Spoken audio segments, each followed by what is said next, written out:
The mainstream media can't help but contradict President Trump, even while he's announcing a major push to make the streets of D.C. more safe. Let's bring in political commentator Natalie Beisner and SeattleRed.com creator Jason Rantz. Thank you both for coming on. So, Natalie, to you first. Here's what MSNBC left out. Let's put these crime stats on the screen if we can. 2025, 51% of carjacking arrests are juveniles. 2024, 52% of all robbery arrests, juveniles. 2024, nearly 200 arrested for violent crimes had prior violent criminal arrests. These are recidivist kids, Natalie.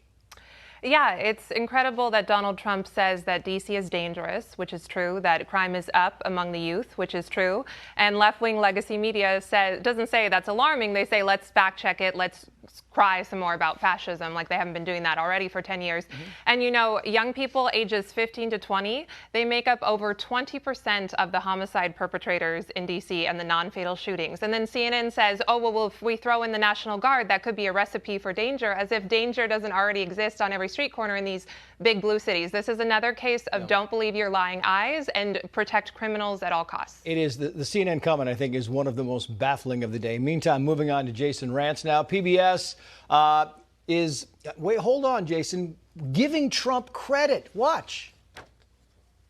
It seems a very effective thing to do, to be president and then be off for 4 years and plan the next 4 years. Yeah, it turns out in retrospect. Yeah, he is way more effective at accomplishing his agenda with having that time out of office, because a lot of his aides, Russ Vought, those sorts of officials spent their time out of government planning for this term. And so what they've done is an onslaught of executive orders in the first 6 months that accomplished a lot of their goals very quickly because he knew what they wanted to do.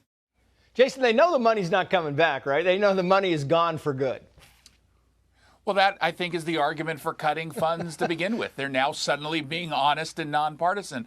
It's interesting because I certainly agree that this term has been better for President Trump. He's accomplished a lot more in such an efficient amount of time, but their conclusion is just odd. I mean, to me, it seems pretty obvious what this is about. You had the first term, left-wing media was going after him every single day relentlessly, along with Democrats, and people were buying it. And now they're just no longer buying it. And when you take that away from the left, they can't really stop this president who's on the right side of the issues. And today, with what's going on in D.C., is a perfect example of that. I mean, most normal people realize that Washington, D.C. is a hellhole and is filled with crime, and it's embarrassing, as the president said. And I think most people who look at this say, yeah, it's about time Democrat politicians in D.C. weren't involved. That's why it's so bad. And now we've got an adult there. Yeah. Meantime, Bill Maher says that the ladies of The View are not helping. I like everybody, but I don't know if they're really, at this moment, the best advertisement for women. They just. It's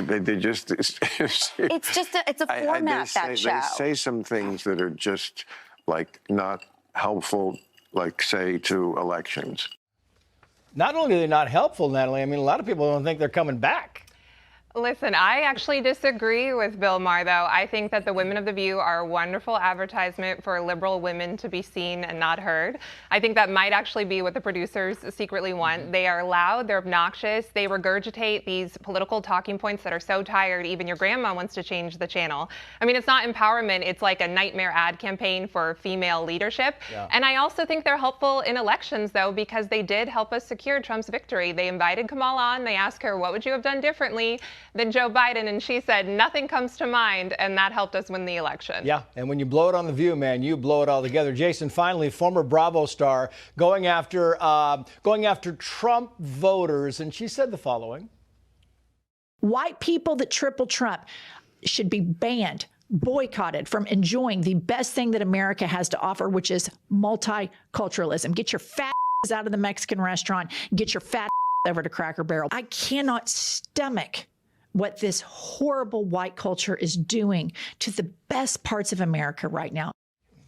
Listen, I happen to like Cracker Barrel very much. Went there a lot when I was living in Florida, Jason. What do you think of the comment, though?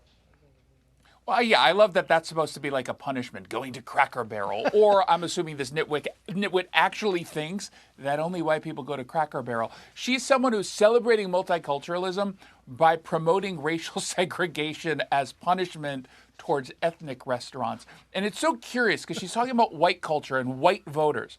why does she not have any kind of ire towards voters of color who voted for Donald Trump? I mean, she wants to completely ignore the fact that Latino voters and black voters moved to Donald Trump in pretty significant numbers, Asian voters as well, and yet she has no criticism because she's a self-loathing white lady who just likes to go after other white people. Yeah. Jason, Natalie, thank you both.